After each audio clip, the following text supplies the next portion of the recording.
हरी हरी राम। दोस्तों, आज मंगलवार है। व्रत करने लगी हूँ हनुमान जी के। सबके स्वागत है मेरे चैनल में। आप सब बने रहिए मेरे साथ मेरे चैनल में। वीडियो पसंद आएगा तो लाइक शेयर जरूर कीजिएगा। आज श्री राम जी की महिमा सुनते हैं। लंकापति रावण के वध के बाद जब अयोध्यापति प्रभु श्री राम की कीर्ति दूर दूर तक फैल रही थी और वो मर्यादा पुरुष कहलाने लगी थी, तभी एक दिन महादेव शिव की इच्छा भी मर्यादा पुरुष श्री राम से मिलने की हुई। पार्वती के संग लेके महादेव जी कैलाश पर्वत पर उतर के अयोध्या नगरी के रास्ते में चल पड़ी। भगवान शिव माता पार्वती के अयोध्या आया देख राम जी बहुत खुश हुए। माता जानकी ने उन्हें उचित आदर संस्कार किया, स्वागत किया। स्वयं भोजन बनाने के लिए रसोई में चली गई। इस बीच भगवान शिव ने श्री राम जी से पूछा, आपके सेवक हनुमान जी दिखाई नहीं दे रही है। तब श्री राम बोले, वो बगीचे में है। शिव जी ने श्री राम जी से बगीचे में जाने की अनुमति मांग ली। पार्वती के हाथ थाम के बगीचे में आ गए। बगीचे की खूबसूरती देख के उनका मन मोहित हो गया। आम के घने वृक्ष के नीचे हनुमान जी ने दीन दुनिया से बेखबर गहरी नींद में सोई हुई थी। एक लय में खराता से राम राम की धुनी उठ रही थी। चकित होके शिव जी ने माता पार्वती एक दूसरे की ओर देखने लगे। तभी माता पार्वती ने मुस्कुरा उठी और वृक्ष के डाली की ओर इशारा कर दिया। राम राम सुन के पेड़ के दरिया में झूठने लगी थी। इसके बीच से भी राम राम उच्चारित हो रहा था। तब शिव जी इस राम राम के धुन में मस्त मगन होके खुद भी राम राम कह के नाचने लगी। जब माता पार्वती जी ने अपने पति के शरण किया और अपने कोमल पैर थरकाने लगे। शिव जी माता पार्वती के नृत्य से ऐसी झनकार उठी कि स्वर्ग लोक में देवता देवी सब आकर्षित होकर बगीचे में आ गए और राम राम के धुन में सब समाहित हो गया, मस्त हो गया। माता जानकी भोजन तैयार करके प्रतीक्षा कर रही थी कि परंतु सदिया घेरने पर भी अतिथि नहीं पधारी। तभी अपने देवर लक्ष्मण जी के बगीचे में भेजा। लक्ष्मण जी के स्वयं के श्री राम के सेवक मानते थे, इसलिए बगीचे में आके जब उन्होंने धरती पर स्वर्ग की नज़ारा देखा तभी स्वयं भी राम राम के धुन में झूम उठे। जब महल में माता जानकी जी परेशान हो रहे थे कि अभी तकले भोजन ग्रहण करने कोई क्यों नहीं आया, उन्हें श्री राम जी से कहा, भोजन ठंडा हो रहा है, चलिए हम भी जाके बगीचे में से सभी के लिए आए। तभी जब राम जी बगीचे में गए तभी वहाँ राम राम के धूम मची थी। तभी हनुमान जी गहरी नींद में सोई हुई थी और उनके खरातों से अभी तकले राम राम निकल रहा था। श्री राम भाव प्रवण हो उठे। राम जी ने हनुमान जी के नींद से जगाया और प्रेम से उनके तरफ निहारने लगी। हनुमान जी ने प्रभु के आया देख के शीघ्रता से उठ के खड़ी हो गई। नींद के भंग हो गई। खुली कंध से हनुमान जी के राम भक्ति की सराहना करने लगी। हनुमान जी सोचल मंजल मनी मनी खुश हो रहे थे। श्री सिया राम ने भोजन करने के आग्रह भगवान शिव जी से किया। सभी लोग महल में भोजन करने के लिए चल पड़ी। माता जानकी जी भोजन परोसने लगी। हनुमान जी के भी श्री राम जी ने पंक्ति में बैठने के आदेश दिया। हनुमान जी बैठ गए, परंतु आदत ऐसी थी कि राम जी के भोजन परोसने के उपरांत सभी लोग भोजन करते थे। आज श्री राम के आदेश से पहले भोजन करना पड़ रहा था। तभी माता जानकी हनुमान जी के भोजन परोसती जा रही थी, लेकिन हनुमान जी के पेट नहीं भर रहा था। सीता जी ने कुछ समय तक तो उसके भोजन परस्ती रह गई, फिर भी समझ गई इस तरह से हनुमान जी के पेट नहीं भरेगा। उन्होंने तुलसी के एक पत्ते पर राम राम लिखा और भोजन के साथ हनुमान जी के परोस दिया। तुलसी पत्र खाते ही हनुमान जी की संतुष्टि मिल गई और भोजन खा के उठ के खड़ी हो गई। भगवान शिव शंकर ने प्रसन्न होकर हनुमान जी के आशीर्वाद दिया कि आपकी राम भक्ति उगो उगो तक ले याद किए जाएगी और आप संकट मोचन के नाम से जाने जाएंगे। आइए आप सुनते हैं राम राम के महिमा के दूसरी कहानी। महादेव के एक बार बिना कारण के किसी के प्रणाम करते देख पार्वती जी ने पूछा कि आप किसको प्रणाम करती रहती हो। तब शिव जी ने अपने धर्म पत्नी पार्वती से कहा कि हे देवी, जो व्यक्ति एक बार राम कहता है उनके मैं 3 बार प्रणाम करता हूँ। पार्वती जी ने शिव जी से पूछा, आप शमशान में क्यों जाते हो? ये चीता के भस्म क्यों लगाते, शरीर पर क्यों लगाते हो? उसी समय शिव जी ने पार्वती के शमशान ले गया। वहाँ एक सबूज अंतक संस्कार करने के लिए लाया था। लोग राम राम के शब्द कहते कहते हुए सब को ला रहे थे। शिव जी ने कहा, देखो पार्वती, इस शमशान के ओर जब लोग आते हैं तो राम राम के श्रवण करते आते हैं। जब इस सब को निमित्त से कई लोगों के मुख से मेरा अति प्रिय दिव्य राम राम निकलता है, उसी के सुनने के मैं शमशान में आता हूँ और इतने लोगों के मुँह से राम राम के जाप करवाने में निमित्त बंदी वाले में इस शब्द के मैं सम्मान करता हूँ, प्रणाम करता हूँ और अग्नि में जलने के बाद भी उसके भस्म को अपने शरीर में लगा लेता हूँ। राम राम बुलवाने वाले के प्रति मेरा इतना प्रेम है से एक बार शिव जी कैलाश पर पहुँचे हैं। पार्वती जी से भोजन मांगा। तभी पार्वती जी ने विष्णु सहस्त्र नाम के पाठ कर रही थी। तभी पार्वती जी ने कहा कि अभी पाठ पूरा नहीं हुआ है, कृपा थोड़ी देर प्रतीक्षा कीजिए। तब शिव जी ने कहा कि इसमें समय सब दोनों लग जाएगी। सब संत लोग जिस तरह से सहस्त्र नामों के छोटा कर लेते हैं और नित्य जपते हैं, जैसे ही उपाय आप कर लो।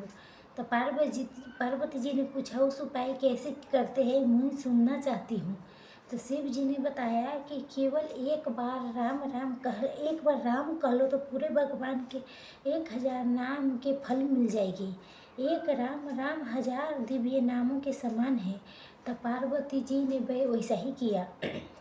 भगवान बोले, श्री राम राम रामेति रमी रमी मनोरथ में सहस्त्र नाम तत्तुल्यम राम राम बराननी। ये राम राम सभी आपके हरने वाला है, सभी सांत्वना के देने वाला दाता है, सारी संसार में विश्राम शांति प्रदान करने वाला है। इसलिए मैं इसे बार बार प्रणाम करता हूँ। भाव सागर के सभी समस्या दुखों के बीजों के भूज के रख देने वाला, सब मूल नष्ट कर देने वाला, सुख संपत्ति के अर्जित करने वाला, राम दूत के खरीदने वाला केवल रामे रामे के जप है। इसलिए प्रयास पूर्वक स्वयं भी राम राम जपते रहना चाहिए और दूसरों की भी प्रति करके राम राम जपाना चाहिए। इससे अपना दूसरों के भी तुरंत कल्याण हो जाता है। यही सबसे सुलभ अच्छी उपाय है। इसलिए हमारे देश में प्रणाम राम राम कह के किया जाता है। आइए आप सुनते हैं बिल ब्रिज की महिमा।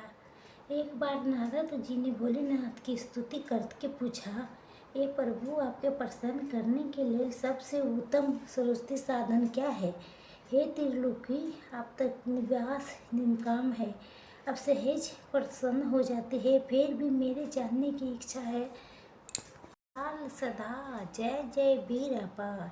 सभी प्रेम से बोलिए पवन सुत हनुमान की जय, सियापति रामचंद्र की जय। देखिए दोस्तों, जिस तरह से सोमवार के व्रत शिव जी के होता है, उसी तरह से मंगलवार के दिन बजरंग बली हनुमान जी के होता है। मंगल ग्रह 9 ग्रहों में से एक ग्रह है, जिन्हें अंगारा पूजा नाम से भी जाना जाता है। मंगल देव को पृथ्वी देवी के पुत्र माना जाता है। शक्ति, वीरता, साहस के प्रतीक है और मंगलवार के बजरंग बली हनुमान की समृद्धि होती है। आइए हमसे सुनते हैं मंगलवार के व्रत कथाएं। गणेश पुराण के अनुसार एक बार हिरण्यकशिप के बड़े भाई ने प्रीति देवी के अपहरण कर लिया था। प्रीति देवी के उसके छुड़ाने के लिए भगवान ने बड़ा रूप धारण किया था। भगवान ने हिरण की वध किया और प्रीति देवी के बचाया। उसी समय प्रीति देवी भगवान से बहुत प्रसन्न हुए थे, उनसे विवाह करना चाहती थी। लेकिन बड़ा अवतार के समय भगवान के प्रकाश आकाश में हजारों सूर्य के समान था, जो असहनीय था। तभी भगवान ने प्रीति देवी की इच्छा पूर्ण करने के लिए अपने सुंदर मूल रूप में उन्हें दर्शन दिया। तभी उनका विवाह हुआ और उसका 1 वर्ष तक ले अकेले रहा। उसके पुत्र के रूप में मंगल देव के जन्म हुआ। शिव पुराण के अनुसार एक बार भगवान शिव कैलाश पर्वत पर ध्यान में लीन थे। तभी उनके माथे से पसीना के 3 बूंदें निकली और धरती पर गिर गई। उन बूंदों में से एक अति सुंदर शिशु प्रकट हुआ, जिसका रंग लालिमय लिए था, जिसका 4 भुजाएं थी। भगवान शिव ने बालक के पालन पोषण करने के लिए प्रीति देवी भूमि के सौंप दिया था। बालक के नाम भूम रखा गया। उसका पालन पोषण प्रवर्षी भूमि द्वारा धरती माता द्वारा हुई थी। जब भूम बड़े हुए तभी वो काशी गए। काशी में भी शिव भगवान के तपस्या पाने के लिए तपस्या करने लगे। भगवान शिव मंगल लोक प्रदान किया, जब शुक्ल रोग से अधिक श्रेष्ठ था। इसी भूम के स्वर्ग मंडल में मंगल ग्रह के नाम से जाना जाता है। मंगल देव की 4 भुजाएं हैं और तिरछुल गदा हथियार के रूप में धारण किए करते हैं। ये लाल आभूषण धारण करते हैं। मंगल देव के पूजा करने से त्वचा रोग, ऋण, गरीबी से मुक्ति मिलती है। भगवान मंगल के रथ लाल मुआ है और उनका दिन मंगलवार है। ये दक्षिण दिशा के संग्रंथ है। मंगलवार की कथा के अनुसार एक बूढ़ी औरत रहती थी। वो हर मंगलवार को व्रत रखा करती थी। उन्हें हर तरह के सुख समृद्धि प्राप्त थी। उनके बहू उन्हें हर मंगलवार को 4 रोटियां देती थी। तब वो रोटियां लेके हनुमान जी के मंदिर में जाती थी और वहाँ 2 रोटियां अर्पित करती थी। बाकी 2 रोटियां वो खुद खा लेती या तुरंत हो जाती थी। बहू ने अपने बच्चों के दादी के पीछे पीछे चलने और क्या करती है इस बात पर नज़र रखने के लिए कहा। मंगलवार के दिन आने पर बूढ़ी महिला ने 4 रोटियां हाथ में ली और बजरंगबली हनुमान जी के मंदिर में जाने लगी। उनके पीछे पीछे उसके पोते चल रहे थे। और जब पोतों ने देखा कि दादी ने भगवान हनुमान जी के 2 रोटी अर्पित किया है और शेष 2 रोटी से अपना व्रत खोला है, तभी उन्हें अपने घर आके अपनी माँ को बात बताई। माँ के लगा कि बूढ़ी माई 2 रोटियाँ तो बर्बाद कर रही है और 2 रोटी अगली बार केवल 2 ही रोटी पकाने के निषेध किया। अगले मंगलवार के बहू ने 4 के बजाय केवल 2 ही रोटी दी। तभी बूढ़ी माई ने हनुमान जी के मंदिर में गई या हनुमान जी की 1 रोटी अर्पित करके शेष 1 रोटी से अपना व्रत खोला। उनके पोतों ने सब कुछ देखा और घर आके फिर अपनी माँ के सारा हाल कह बताया। अब उनके बालकों के माँ के लगा कि बूढ़ी माई तो बस 1 ही रोटी बर्बाद कर रही है, अगली बार भी मैं केवल 1 ही रोटी दूंगी। ऐसा उसने फैसला किया। फिर अगला मंगलवार आने पर बहू ने बूढ़ी माई को केवल 1 ही रोटी दी और बूढ़ी माई उस 1 रोटी के लेके हनुमान जी के मंदिर में चल गई। उन्हीं ने आधी रोटी भगवान हनुमान जी की अर्पित की, बाकी आधी रोटी अपना व्रत खोला। जब भी उनके पोते ने आज भी जब देखा तो आके अपने माँ के बताया। जब बहू ने सोचा कि बूढ़ी माई तो घर की पैसा बर्बाद कर रही है, अब उसने फैसला किया कि अगले मंगलवार के उनके कोई रोटी नहीं मिलेगा। उधर बूढ़ी माई अगले मंगलवार को बिना रोटी लिए खाली हाथ बजरंगबली के मंदिर में गई। अब उसके पास उनके अर्पित करने के लिए कुछ भी नहीं था। तभी बजरंगबली हनुमान जी एक छोटे से बालक के रूप में उनके सामने प्रकट हुए। अब बोले, हे बूढ़ी माई, क्या हुआ है तुझे आज? तो बूढ़ी माई ने उस बालक की पूरी कहानी कह सुनाई। बालक ने कहा, माई आप इस मंदिर के पीछे अपने कुटिया क्यों नहीं बना लेती? अब मुझे आप अपना पुत्र मान लीजिए, मैं आपके भोजन के प्रबंध कर दिया करूँगी। ऐसे परिवार में रहने के क्या लाभ, जो अपने भी बुढ़ पुरान के नहीं देखभाल करता है। बूढ़ी माई इस बालक के बात मान गई और झोपड़ी बना के वहीं पर रहने लगी। जब हर रोज छोटा बालक उनके लिए एक जग जग भर के दूध और चीनी मक्खन मिला हुआ चूरमा लाता था। अब बूढ़ी माई के जीवन बहुत सुख में शांति भरा था। बूढ़ी माई अभी भी प्रत्येक मंगलवार के बजरंग बली के हनुमान जी की पूजा पाठ करती थी, भोग लगा के अपना व्रत खोला करती थी। उधर उनके बहू दिन प्रतिदिन गरीब होती जा रही थी। गरीबी के कारण घर में बिना वजह झगड़े होने लगा। यहाँ तक कि उनके पास खाने के लिए भी कम कुछ भी नहीं बचा था। एक दिन अपने बच्चों से कहा कि जाओ अपने दादी के पास चल जाओ, देखो क्या करती है। बच्चे ने अपने दादी के घर गई और बूढ़ी माई ने उनके स्वागत किया। उन्होंने बच्चों के दूध और चूरमा दिया और उन्होंने रोज आने के लिए कहा। बच्चे घर आया तो अब सारी बात अपने माँ के कह बताई।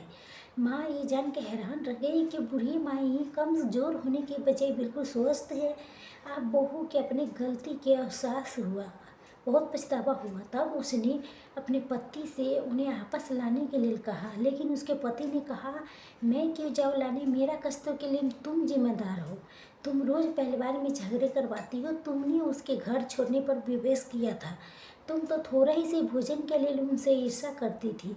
देखो आज उनके जाते ही इस घर के सारे सुख शांति मिट गए।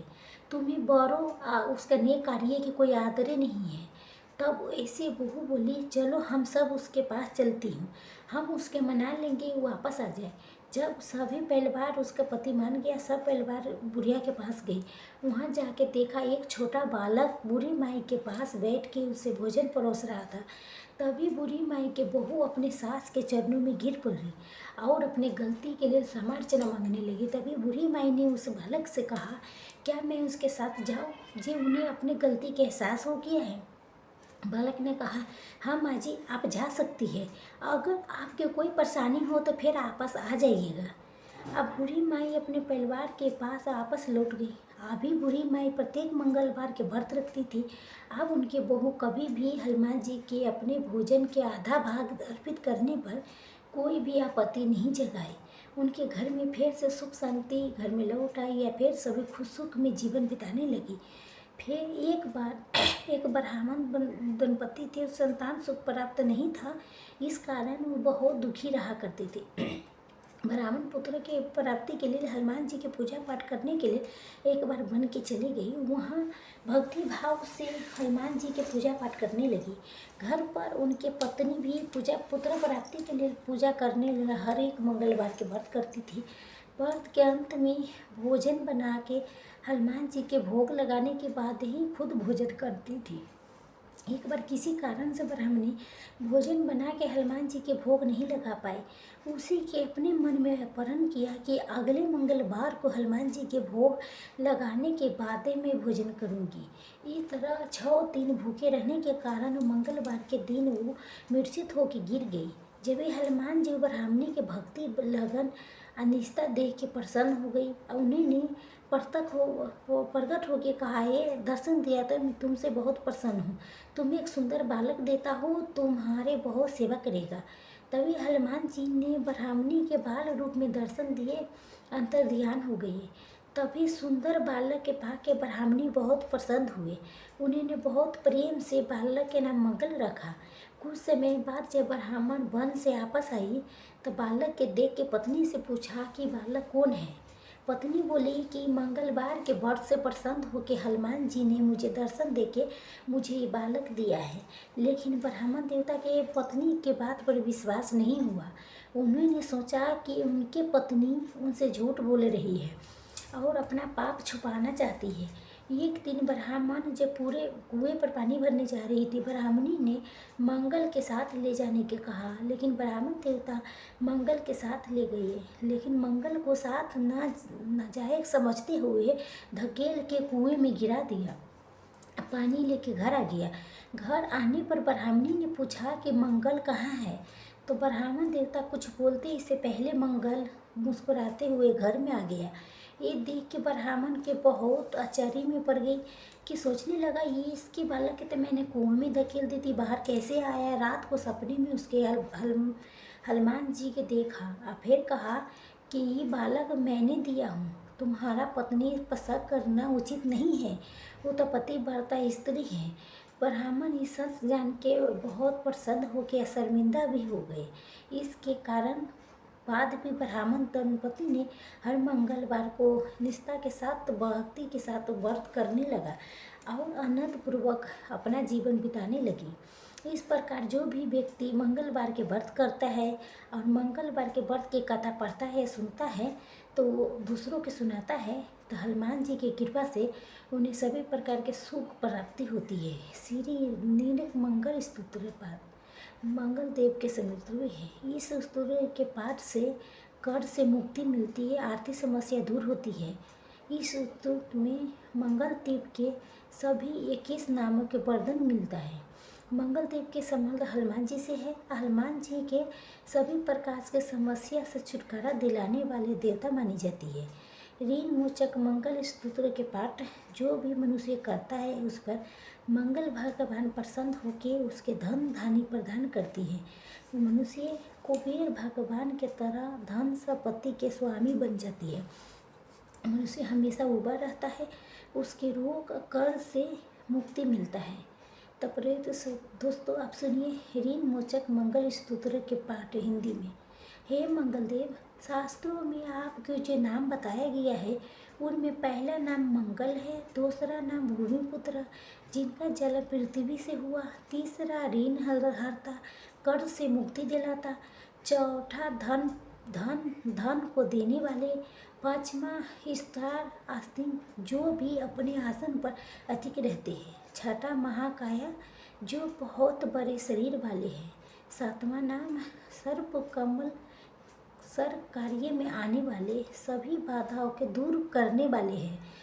हे मंगल देव, आपका नामों में आठवां नाम रोहित, नौवां लोहियान, 10वां सामक का नाम कृपा करने वाले जिसके अर्थ सामक ब्राह्मण के ऊपर अपनी कृपा दृष्टि रखने वाले, 11वां धरात्मा पर पृथ्वी के गर्भ से उत्पन्न होने वाले, 12वां 13वां भौम, 14वां भूतरी ऐश्वर्य के देने वाले, 15वां भूमि नंदन पृथ्वी के आनंद देने वाले हैं। हे मंगल देव, आपके नामों में 16वां नाम अंकारन, 17वां अम, 18वां सर्वरूप उपारण अर्थात समस्त तरह के कठिनाइयों के दूर करने वाले हैं, 19वां वृष्टि करता अर्थात वृष्टि करने वाले वर्षा कराने वाला, 20वां नाम वृष्टि हरना अर्थात बारिश न होने के कारण अकाल लाने वाला और 21वां नाम सर्वकाल